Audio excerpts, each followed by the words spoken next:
Hey, Adam. Hey. What? Is this thing on? Hello? Hello?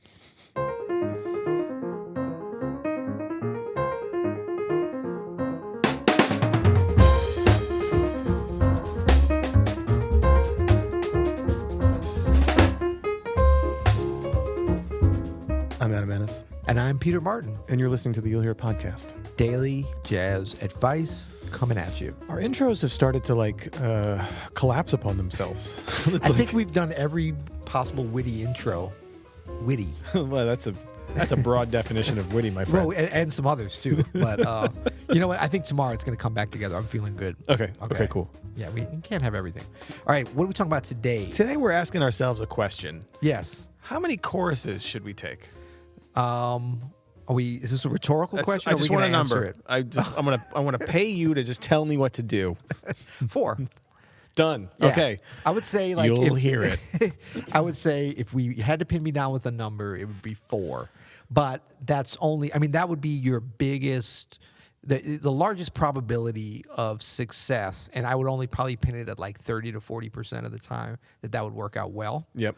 But if you had to say a number, see, you thought you were being funny with asking that I know. question. Yeah, you actually had a solid I number, gave you a dude. bad Wow. number, a solid number, but bad.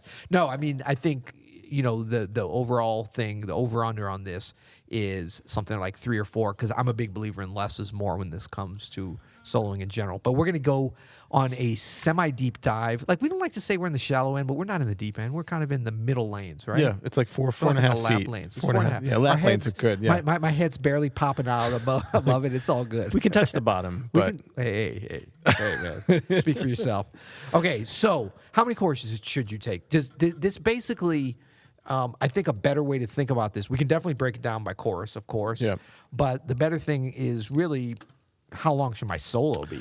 yeah, Right? yeah, for sure. I mean, that's the bigger picture. Like, Yeah. a solo is normally made up of choruses. Sometimes it's one chorus. Sometimes it's free, though. So there are some situations where you'd have how long should my solo be, and there is no choruses. But that's kind of an outlier. Yeah, I mean, and this is where the number gets tricky, right? Because if you're talking about a fast blues versus like, Love for Sale in a slow, Right. medium tempo, like it's going to be vastly different. Right. So, Ballad version of Love for Sale. Right. Take 1/4 of a chorus. yeah, please. exactly. Yeah. Go to the bridge. Yeah. But But we love the first thing that we always say, number 1, because it applies so much. But today it really applies. Number 1, listen. right. Yeah. That's gonna frame this whole answer. Well, another thing we talk about often that I think applies to this is when we talk about like what voicing should I play, and the answer is, well, that depends. Right. What has happened just before and what's going to happen just after. Right. And I think this applies to how many choruses, how long should my solo be, what has just happened, where Yes. where are we at in the tune, where are we at in the set, where are we at in the night. Like Yeah. if it's the first tune of the first set. Yeah. Oh, you can go long on that one. Oh, no. No, you don't. You don't want to take 32 choruses of the blues, right? Because You set the tone, then you're setting the standard at like, we're only gonna play 3 tunes this set. Basically, yeah, is what you're exactly, saying. right. Or it's just like but it's more of a greeting, that first one, right? So you definitely want to like kind of get in and get out, Yep. play something fun, say hello to everybody in a musical way. You know what I'm saying? Yeah. I mean, unless it's like the vibe What's is happening? super serious. I'm Adam, and I'm here to play some jazz. Yeah. But that might be different from the last tune of the night, the encore tune, where it's Yep. like everybody's riled up and it's a big fast one, and it's just like I'm Adam, and I'm done. Peace. Like that. Right? Yeah, exactly. It's different, Exactly. Yeah. Well, I like this concept because it's really framing how many choruses I should take way bigger than most people think about, like on that tune. Maybe depending on what happened before, what after. You're talking about what's happening on the whole night, keeping that in mind, the flow of the gig. You know how I like to do it, man? I like to go out in scope and then bring it back Right, in. right. So we Paint can it do done, both. and then come and micro paint the little details. Exactly right, exactly right. So no, but that's good, because we have to look at the big picture first, because that is always how the things inside of it fit into that. Because to the listener, like, people come in to hear music. I always like to think it's just like musicians listen to music when we're not being nerds and critical about it. Mm-hmm. Like when we just sit and enjoy something, that's exactly like a listener. And the more we get into but we know better. Yeah. What do you know about drop twos? I don't Yeah. know nothing. Okay. Yeah. Let's tell you the truth. Yeah. But so the more we think about, now we may be more experienced listeners, but it really is no different in terms of like the enjoyment level. So the closer you can get to instead of thinking like trying to figure out what you think people would like, put yourself in the listener's shoes. That's right. So that's why I always say like short, it's not about, oh, should you play longer or shorter? It's just for most people on most tunes, there's a higher percentage of people playing too long. For sure. And then with really good players that are interesting, they usually play shorter. So it's like, I would love for that to be reversed. I want to hear the good stuff for longer and the bad stuff for shorter. It's kind of like, it's like, I want to get a great bottle of wine for $3, not a crappy bottle of wine for $80, but that's how it goes down sometimes. But don't you think that the reason why the better players play shorter is because they know what they're saying more? Like, and not so good players are sort of searching. No, it's because shorter is better. Shorter is better than taller. I mean, longer. Sorry. No, but I think about our friend Montez Coleman, who says stuff like, "Well, if you're not playing anything, just get out." Yeah. Okay. You know what I mean? Hello. So we should You'll assess, hear it. like, are you playing anything worth going on? Because to Montez's point, if you are playing something, if you're saying something, you can keep going. That's right. And people want to hear it. But if you're not saying anything with your solo, you got to have that self-awareness and keep it short, man. Right. No, so now we're getting into, so we've got the whole thing we're thinking about.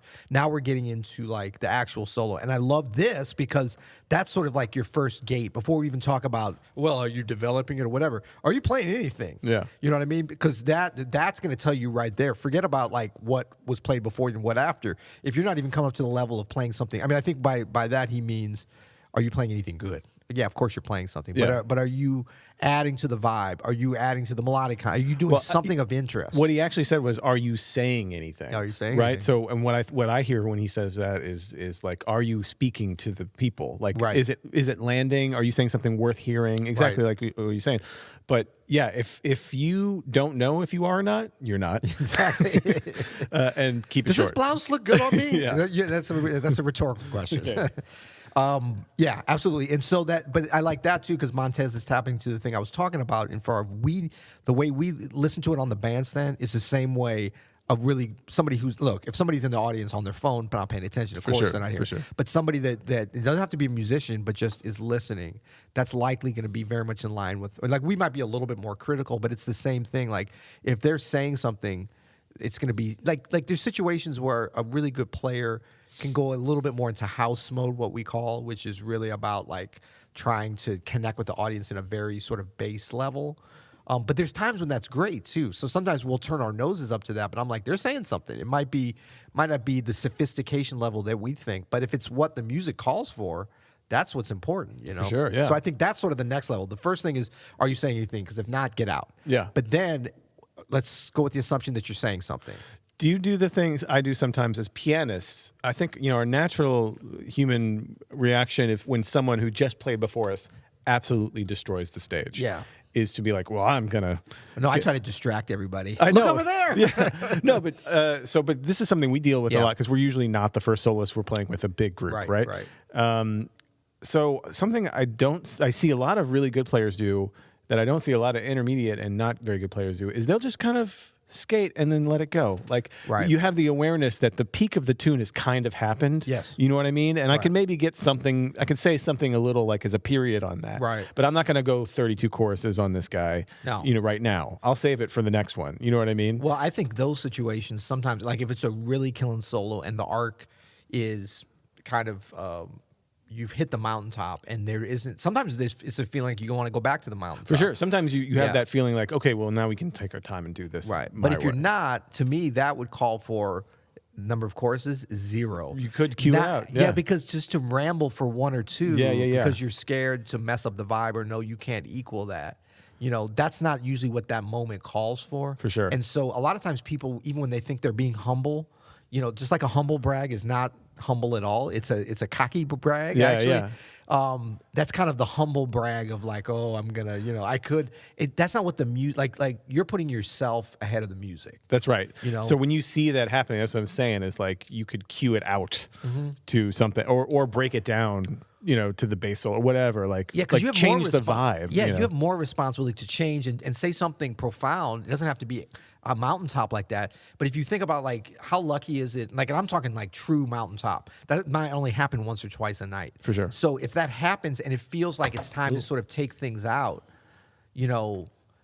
put yourself behind the music You know, we're always behind the music. Even the person who goes up to the mountaintop, she's behind the music. Yeah. So it's like the music just happens to go through her at that moment. That's great, but it's not about her. It's not about you. So how exciting is it when you hit that mountaintop and then you take the head out and then it's done? For sure. Because then it's still resonating. So that's a lot of times putting the ego aside. I like to just nod. And sometimes even people are like, oh, no, you should have played. I'm like, no, the music didn't hear. Yeah. I wanted to.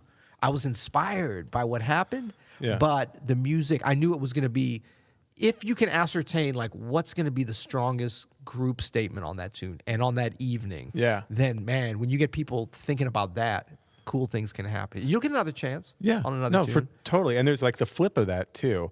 So another good strategy for this, if someone hit that mountaintop or whatever, and you want to kind of keep it going, is like sometimes I'll immediately go into trading with the drums, right, and try to like get that vibe happening, because you can keep that energy up, and it's different enough in timbre, and you don't have to arc the solo in the same way. You know what I mean? And it's a good sort of structural thing with the whole tune. Then in terms of the architecture, it's like a separate thing as opposed to like, oh, here's another solo. Because if you play a mediocre solo after a great solo, or even if you play a very good one, and it kind of is not something architecturally setting it apart, some of the magic of that solo is lost. You still remember it, but like you're hearing whatever's last in your mind is sort of what the listeners focused on, because our art is like linear like that. It's moving. I feel like we moved into the deep end on this one, man. Ooh, we did. Like we're in the 8-foot Should section. we stick us on the pool? premium feed only? Oh, I don't know about that. No, it's not that good. Okay. No, but it's a really interesting thing, and I think what we're talking about and really talking through here is stuff that really good jazz musicians develop an innate sense of, and it actually doesn't take, like, you will make mistakes with this sometimes and miscalculate and misjudge, but the more experience, if you're open and if you, number one, listen and really commit to that, and also kind of listen back to how sets go. How important is that? Like, go to gigs and learn the good, the bad, and the ugly, what to do, what not to do, but also listen to your own sets and make sure things are going down the way you think they are. Because once you get to the point where you know during the moment, oh, this is what's going to, okay, oh, there, she went there. So, okay, so now I'm going to go here. Or he went there, whatever. Like, you can start to sort of not predict and make it, pre-planned, but you can start to say, oh, I've got these different choices. Which one's going to fit good? And there's usually more than one choice. But you can start to, like, really deal with different ways to approach things in a way that would be, this would get into that area where you're talking about the whole set, because sometimes later in a set, especially when you hit that mountaintop, that's definitely a time not to meander. Maybe early, like if somebody hits that mountaintop on the second tune, sometimes a little bit of a like the listener almost needs that. You kind of almost got to get it out. You got to clear their head for sure. So that's the fun thing. There's so many different choices with these things. And, live recordings, live performances, of course, are the best to kind of other people, because you can really sit there and sort of analyze the choices that are made. But great recordings, I mean, you can, Miles Davis, I mean, we're not going to talk about the ones we usually talk about, but I'm thinking about like Live at the Black Hawk. There's some very good choices made with how many choruses to play on that. And some people play long on that, and some people play short. But like, you've got some good choices there. Yeah, it's an exciting thing, because this is what really, we have our biggest thumbprint on a tune or part of a performance, is like how long you're going to play as your part. And if it's a trio, everybody's got a big thing. If it's a big band, less so, or whatever. Yeah. But this is a big influence we have. I love it, man. Yeah. Well, okay. I'm glad we knocked that out. Another we just one. had an animal coming here. Did you know that? Yeah. It was not a rodent as Odie's often. in the house. Open studio Were you at mascot. Odie? We should have got Odie on the mic or something at least. Today's episode is sponsored by Open Studio. Go to openstudiojazz.com to check out all of our courses. What do you know about Brazilian jazz piano? Well, I know it's popping, and I know I'm working my way through it. I haven't had the time I'd wanted to. Come here, Odie. Come on. Oh, Odie's scared now. Yeah, Odie's camera shy. He's camera shy. That's right. Hey, buddy. Odie comes to my house almost every evening for a treat. I don't know if you knew that. Oh, really? So he always gets confused when he sees me here. He's usually seeing me in my domicile with some nice treats for him. Go to Open Studio Jazz. Check out Brazilian jazz piano. We've got a lot of fun stuff happening. This is going to be a fun month of new things. We've got the jazz piano technique coming out soon. It's very brave of me and resilient of me to say that, because we've only recorded part of it this morning, as a matter of fact. That's going to be so good. Jazz piano technique course is going to be a course designed around our guided practice sessions. GPS, what do you know about that? Yeah, well, it really is your compass to getting better as a player every That's day. a good What it tagline. is. That's a You know good what I'm saying? tagline. Yeah, but no, we focused in on that because our members have just gone crazy, gone bonkers over this. They're like zombies at our windows, scraping. Give me GPS. No, but it's been fun. So these are times when you or I or other Open Studio artists actually take you through a practice session with different ideas where you can practice with us, and we tell you what to practice. Then we give flexibility to and show you how to do it.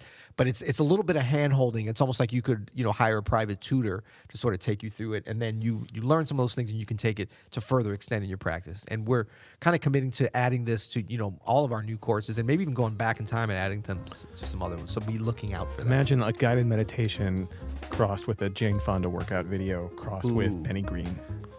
Like an aerobics, like an 80s Jane Fonda with the leg warmers and Crossed everything. with Penny Green. Benny Green. Like it. Like it. Love it. Well, till tomorrow. You'll hear it.